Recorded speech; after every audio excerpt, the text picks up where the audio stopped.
Hey everyone, happy Tuesday. It's Val here. I tried this in my second go around. The first time I tried to go live, it froze, so I disconnected from my Wi-Fi and voila, here we are.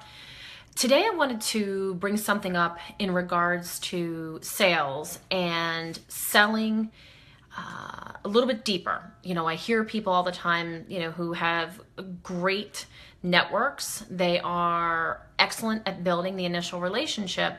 However, what they're not so fantastic at is, presenting their service or their product, handling the objections, and then the big one is actually asking for the sale. So asking the person or the company to do business with them at the end.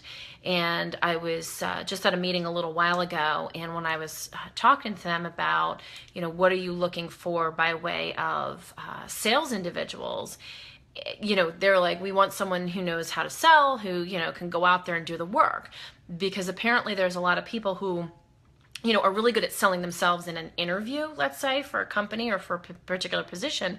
However, when it comes down to doing the work, they're the type of people that show up and say, hey, I'm here, here's some brochures, here's some pens, here's some Post-it notes, and they leave with, call me if you've got a referral, and that's it, they're out the door.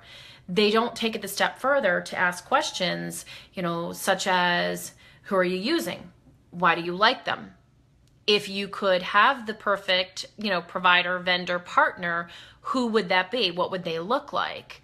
What are your needs? What are your concerns? What's important to you? And then, handling the conversation, and there's always going to be objections that get thrown in there, being able to address them and uncover what the real issue is, get to the root of the problem or the situation. And then, of course, once you've gone through that process, being able to then say, so after we've had our conversation and I've addressed your concerns and, we know that the company, the service, the product that I represent will be able to deliver, do you see any reason why we can't do business together? Or when would you like to get started? Something along those lines where you're getting an actual commitment from somebody. I know, Anthony, right? Where you're actually getting the commitment, the verbal commitment from an individual to do business with them.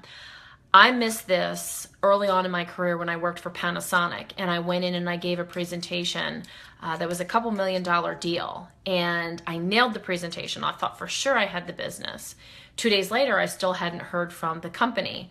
So when I picked up the phone and reached out to the gentleman and asked him, hey, what's going on? I thought, I'd be getting the purchase order. He turned around and said to me, well, we had somebody else who came in behind you and they did a presentation. And at the end of the presentation, they asked for the purchase order and we gave it to them.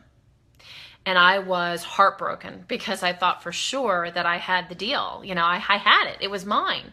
And it was mine had I asked for the business, which I didn't. So one of my competitors got it. And that was a very costly mistake, one that I swore I would never make again. So being a relationship builder, being a great relationship builder is excellent. Oh, now the dogs are barking. There must be a butterfly flying by the window. But anyway, being a relationship builder is just the first step. Being able to ask questions, handle objections, and asking for the sale is those last three components or three more components that you need to go. So don't just stop at saying, hey, hi, I'm here. Nice to see you. Do a little digging, do a little fact finding, handle some objections, and most importantly, ask for the business. Have a great day, and I'll talk to y'all soon. Bye.